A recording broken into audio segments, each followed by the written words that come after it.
Hello and welcome into An Abundance of Thrones, looking at Game of Thrones Season 4, Episode 7, Mockingbird. Garrett here with Brad and Wade. Hello. Hello. What's going on, fellas? 7 down, 3 to go. Yeah, I could do with another 7 to 13, really. Show's Standard so episode damn or good. standard season length. Let's go for 21. Right? I mean, come on. 21 to 25. Come on. HBO's got the budget. They've already renewed it for season all the way through what, season 6? Something like that. Yeah. All Bunch of right. jerks. As always, we do want to emphasize the spoiler factor. We will be looking at episode 7 in its entirety, along with the explicit filter, because Wade has a big fat potty mouth. So send the children away now. Preferably screaming. Some of the business Because of this... winter is coming.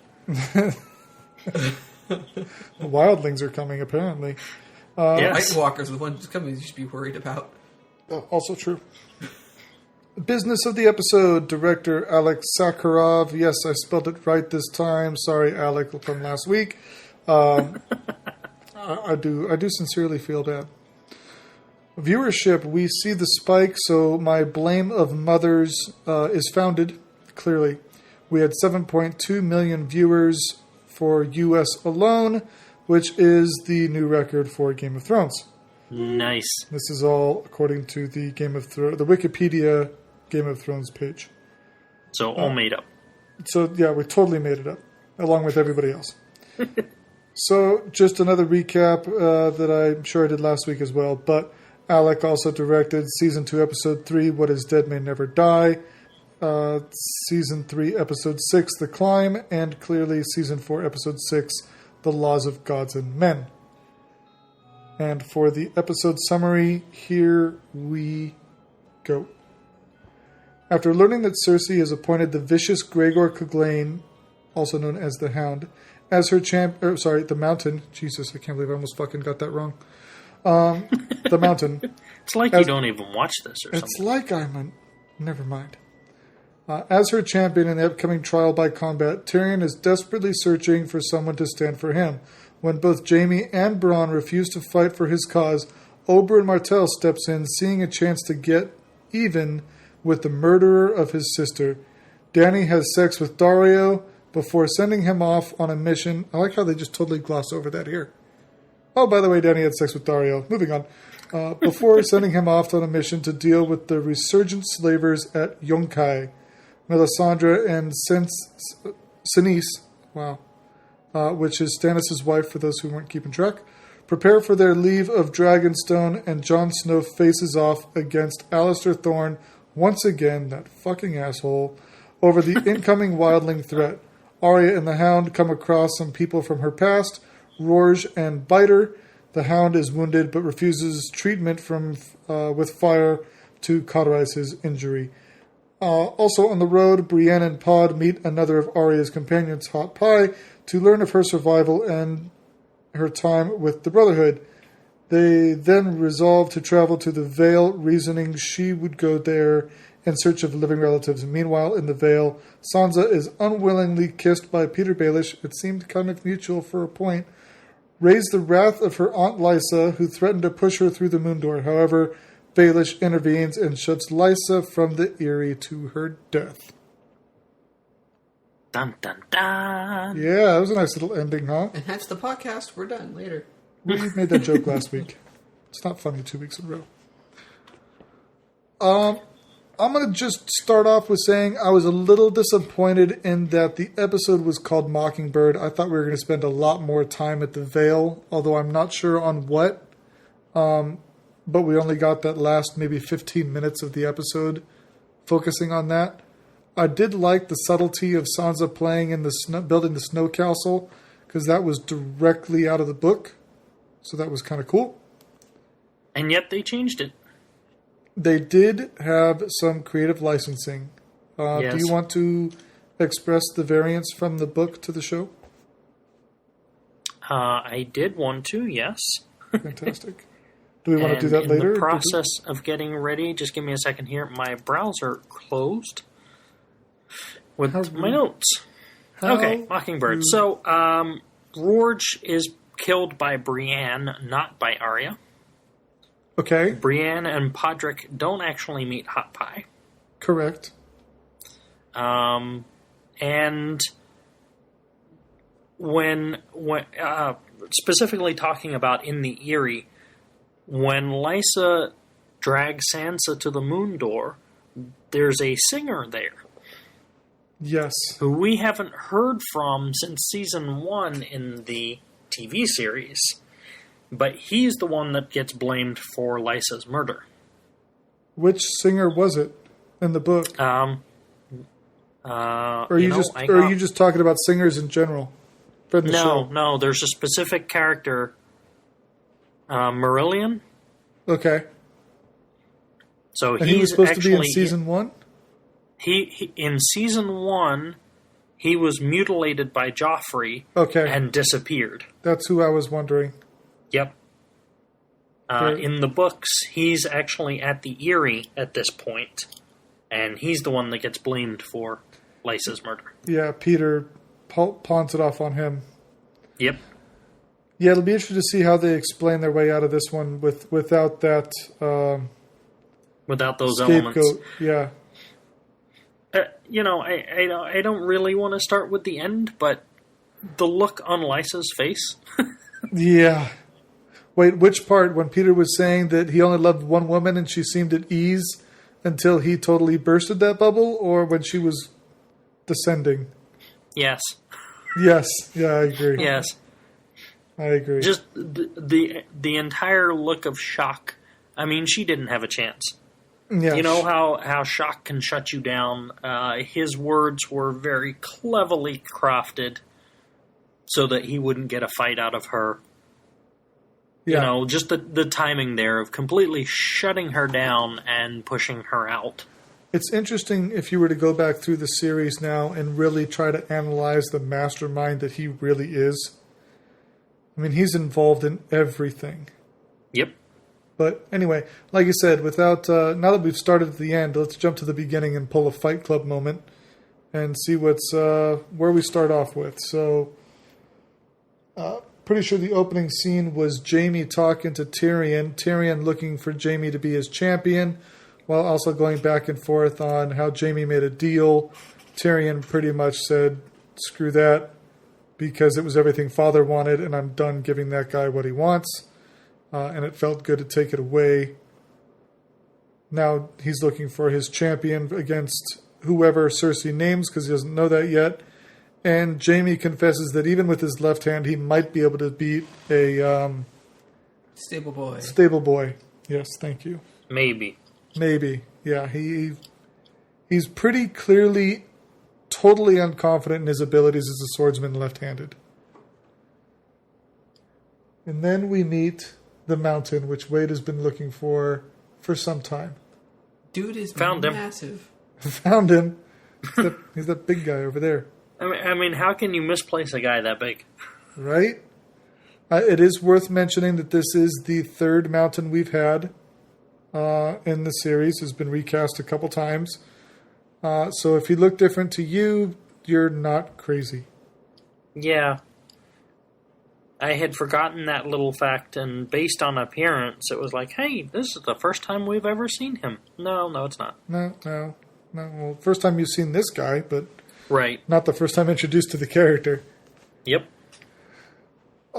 I didn't realize how big his damn sword really was. That thing was huge. Yes. As big as ice before it was melted. It looks to be about what ice should be, yeah. Speaking of which, No, if you don't know I think it was bigger than ice. You think so? I think so. I I'm mean- trying to remember. I thought it was specified in the book. I thought it was like a length and a half of a standard sword. Yeah, but ice in season 1, Ned was holding it, and the pommel of the handle was up at like his chin or something like that. If you do see the meme of brace yourself, blank is coming, that is the sword he's holding.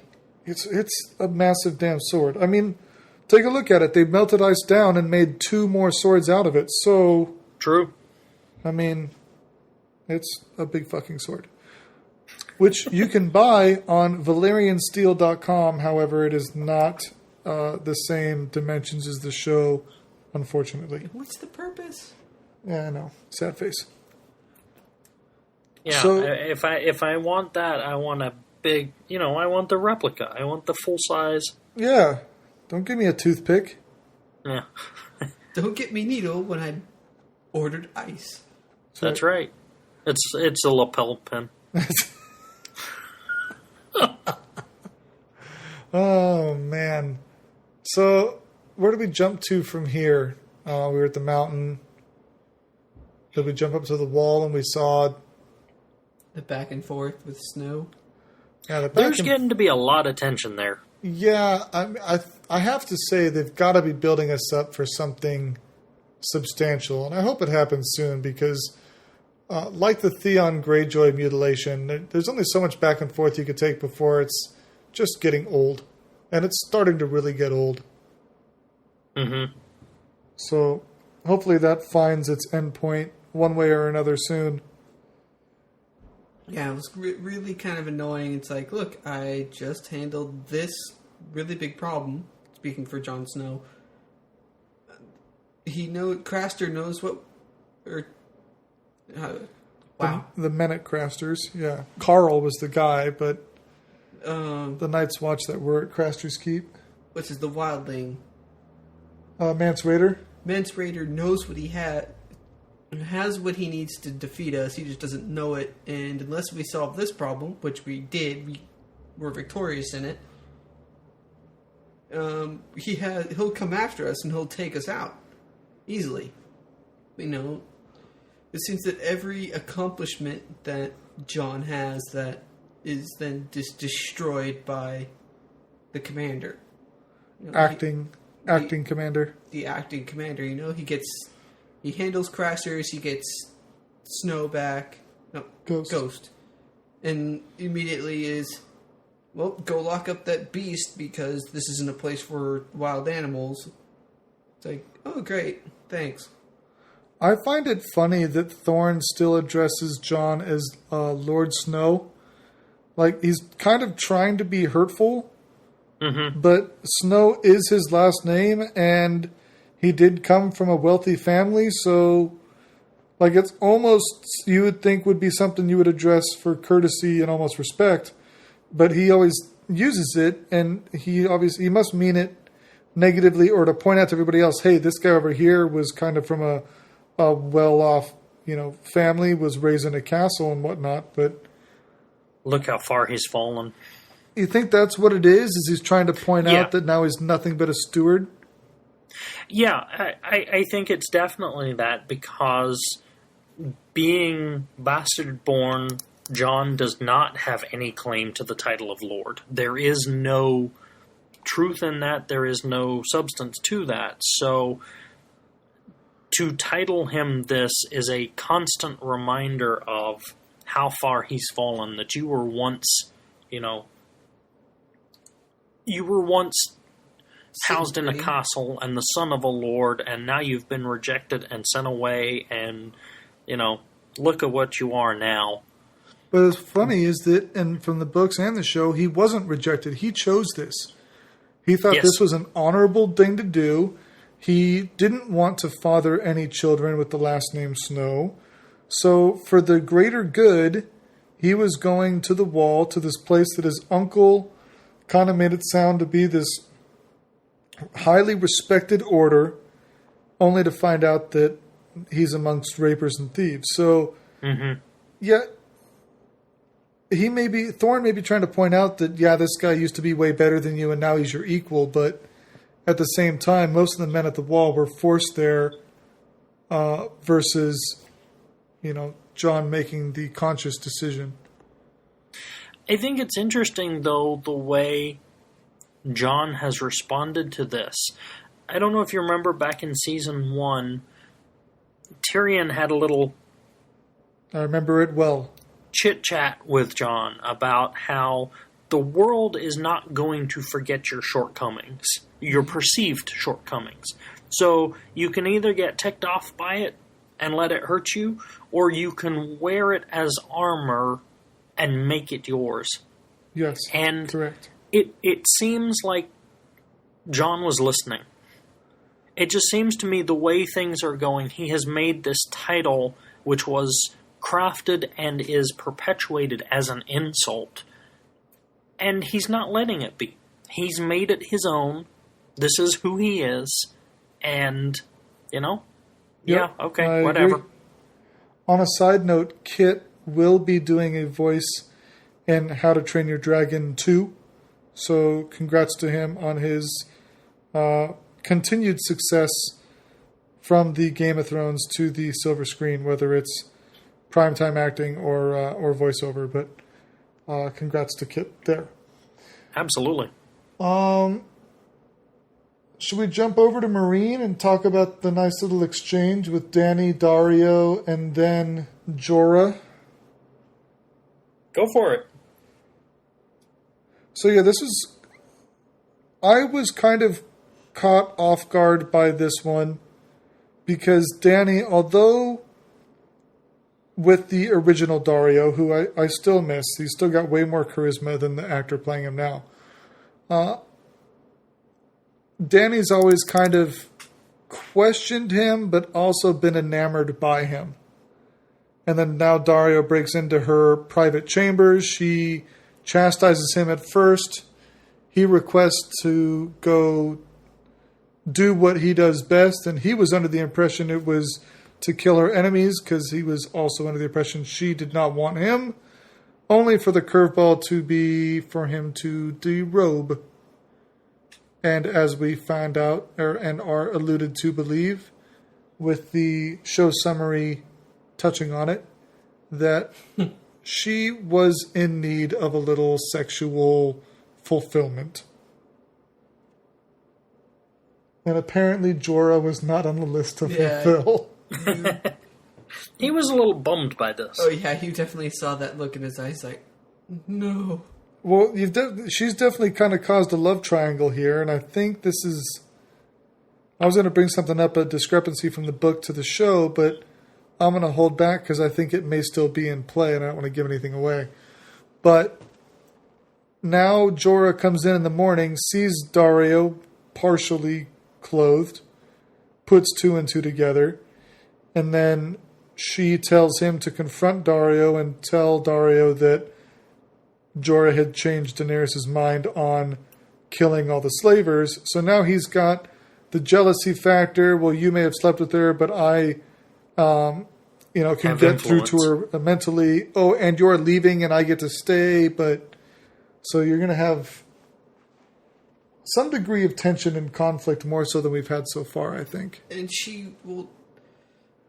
it almost seemed like she didn't learn her lesson from the last time when she was, quote, ruling, unquote, where the guy came up and said, you killed my father, and he spoke out against the crucifixions.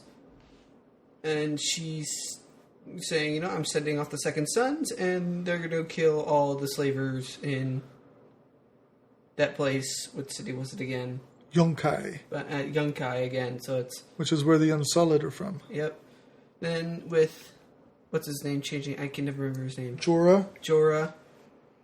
Changing her mind and her sending in the son of the slaver who spoke against the crucifixions of the kids, kind of showing a bit less of a broad stroke on handling things, but without him coming in, it seemed like she was just going to go do the same thing she did in Marine and just have the slavers killed and have Dario sit there as acting administrator without sending in.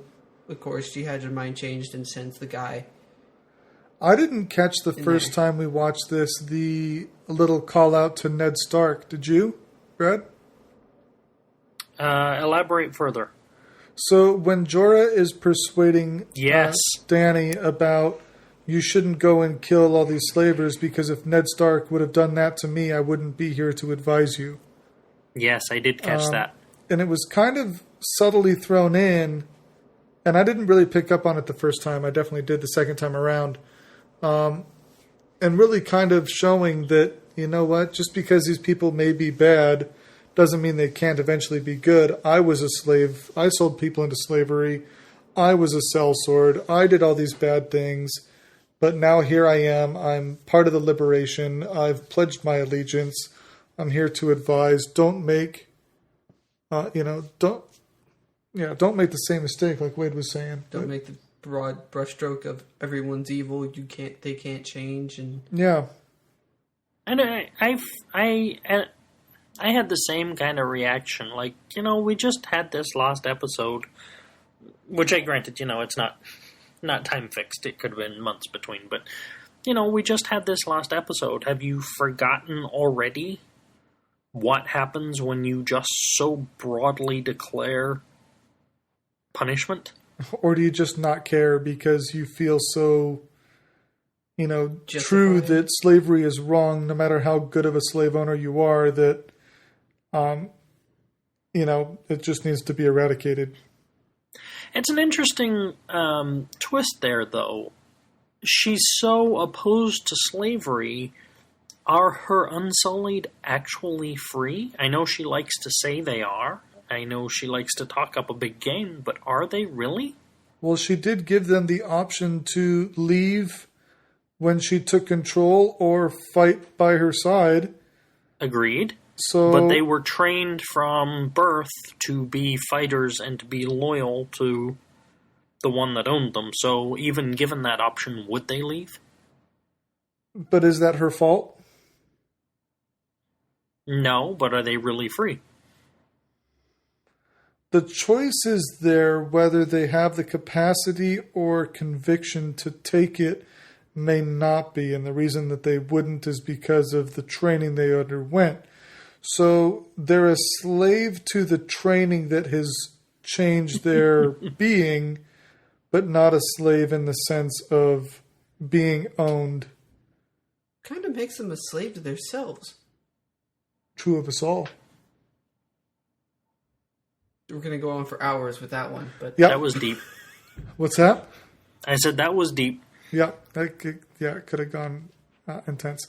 One thing I really loved about this episode was the interaction between Oberyn and Tyrion. I mean, this was a bread and butter of this scene and setting up for further episodes of... Agreed. Obviously... That was very well done. Oh, yes. Oh, God, so much. I love how Oberyn was telling Tyrion about the story when they first met at Tyrion's birth, more or less, and that Cersei wanted him dead way back then. Tyrion makes the comment of, well, sooner or later, Cersei always get what she wants. And then you got Oberyn sitting back and making the very profound question of, well, what about what I want? I want justice, and I'm here in this city to get my justice.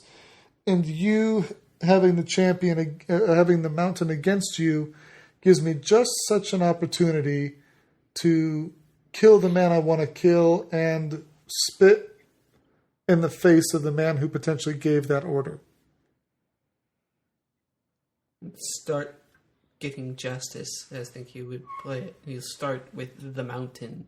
Yes, but also because he's fighting for Tyrion, if he kills or defeats the mountain, that means Tyrion goes free, which will piss off Tywin, who Oberyn also hates because he believes Tywin gave the order to the mountain to kill Oberyn's sister.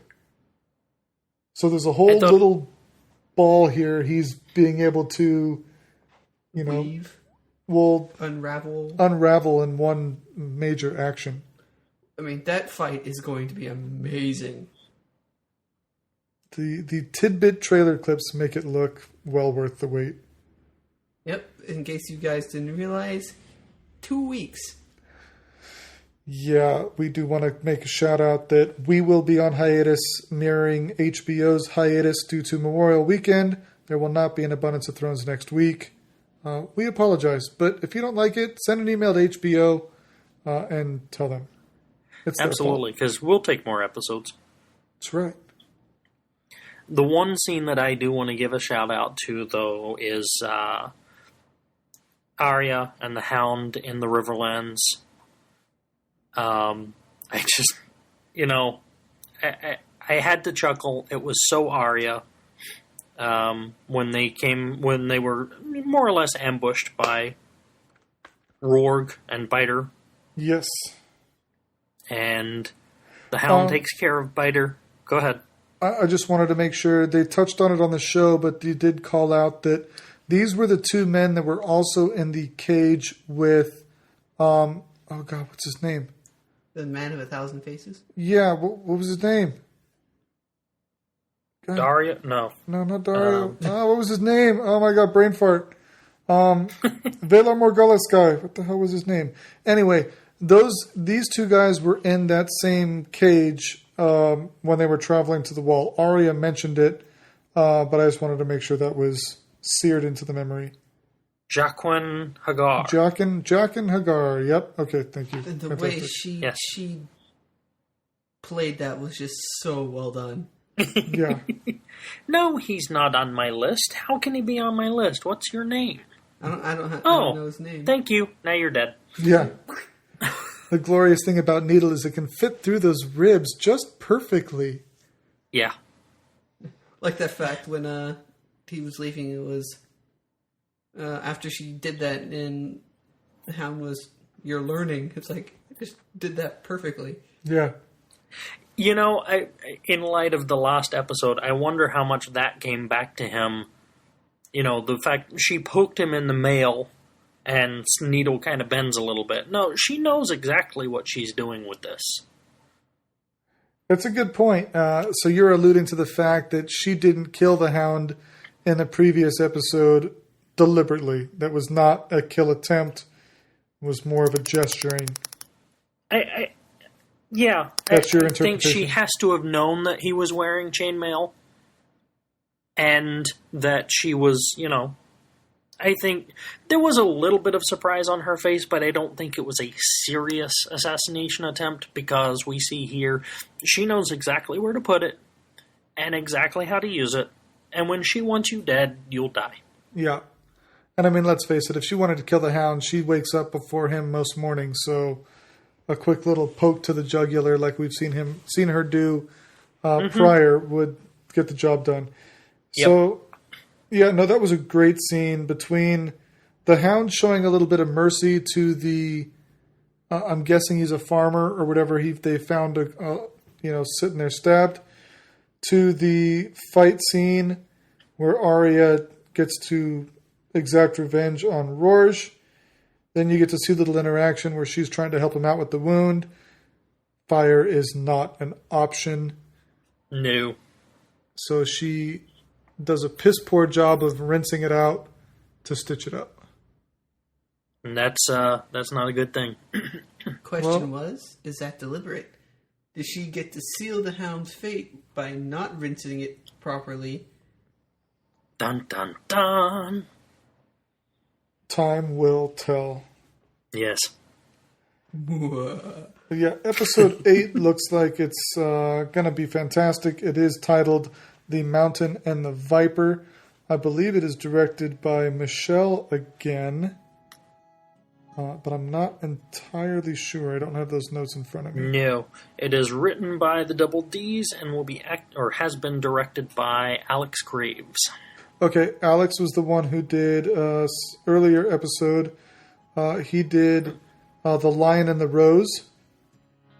So that was what happened there? I forget. Oh, that was the wedding. That was the purple wedding. Yes. Thank you very much. You're welcome. So that was episode 2. He also did episode 3, Breaker of Chains. So if they do a lot of the action, they bring those guys out. Or they want to do a lot of storytelling, they bring, what's her name? Michelle and Alec. Alex Graves will also be doing the finale, so. Yes. So it looks like they have directors and writers for storytelling and directors and writers for the major action pieces. It would be interesting to see how closely that tracks and if you could be able to use that to predict how exciting an episode would be based on the director. Oh yeah, you have to pay a lot of attention because we see some directors come through from previous seasons, but they don't use the same directors from season to season. They do change it up. So they give everyone a fair shot. That's cool. Yeah, very true. When's ours? What's that? When's our shot? Where's our shot? I need a shot of something. Two people I wouldn't be wanting to take a shot at: the Hound and the Viper. I mean, the Mountain and the Viper? Yeah, sorry. Well, him too. Yeah. All three. All of them. Just put them in a pit and let them fight to the death.